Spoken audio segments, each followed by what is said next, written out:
एहने थी कहूँ प्रभुक प्रेमी, जकरा नहीं भक्तिक ज्ञान कोनो, भगवानक दर्शन होयत कोना, एही आँख में नहीं पहचान कोनो।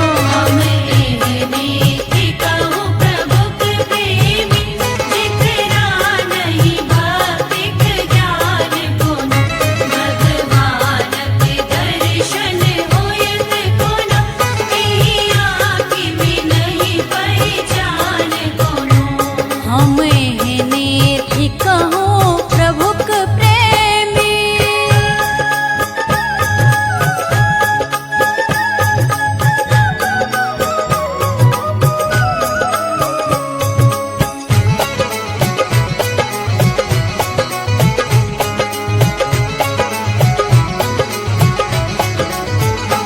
हम जखने प्रभु के ध्यान करी, से ध्यान न सुस्थिर रही पावे।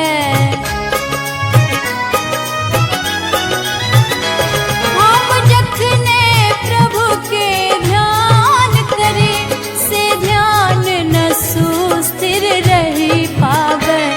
मौनक घोड़ा पे काबू अछि, मौनक घोड़ा पे काबू अछि, नहीं हाथ में सबल लगाम कोनो। हम एहने थी कहूँ प्रभुक प्रेमी, जिकरा नहीं भक्तिक ज्ञान कोनो, भगवानक दर्शन होयत कोना, एही आँख में नहीं पहचान कोनो। हम एहने थी कहूँ प्रभुक प्रेमी।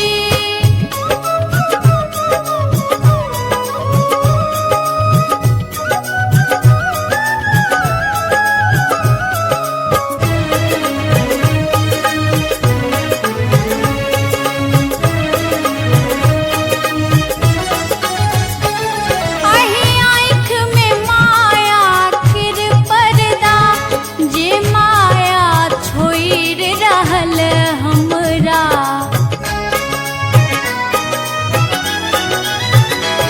अहि आँख में माया किर पर्दा, जे माया छोड़ि रहल हमरा।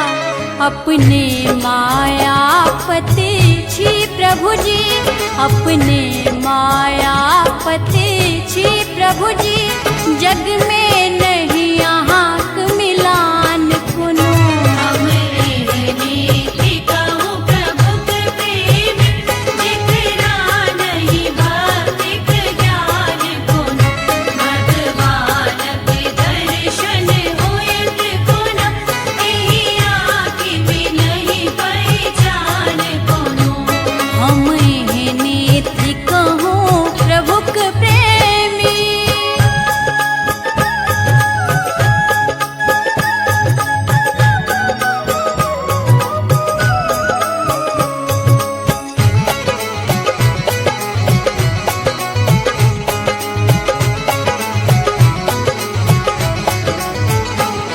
केहि विधि अपने भेटब गुरुवर, दर्शन लै दास बेकल सदिखन।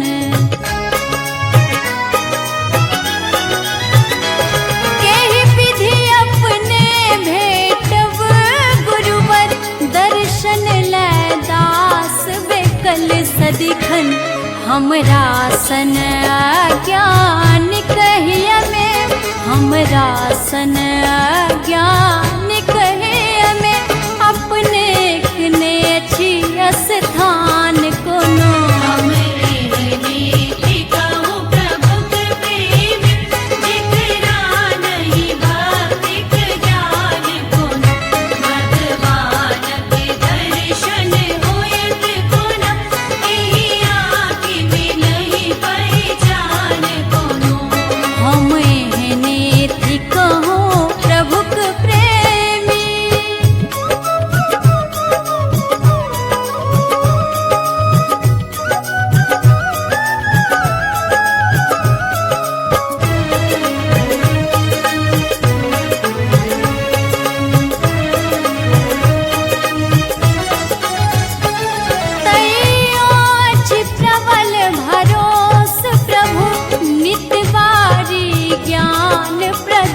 प्रदीप अहाँ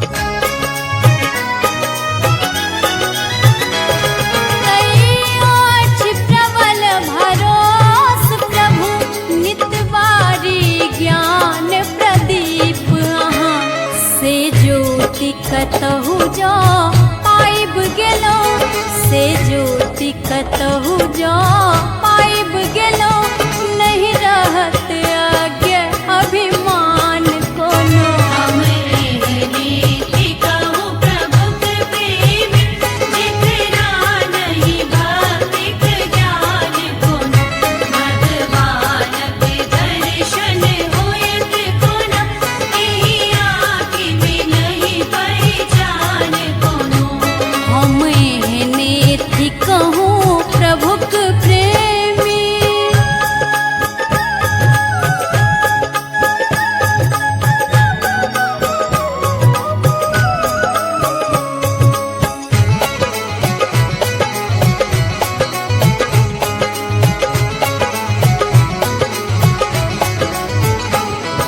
कै जन्मक प्यासल छी प्रभु जी दी दया दृष्टि जलदान आहाँ कै जन्मक प्यासल छी प्रभु जी दी दया दृष्टि जलदान आहाँ भूतियायल दीन पथिक हम छी भूतियायल दीन पथिक हम छी दी दया पथक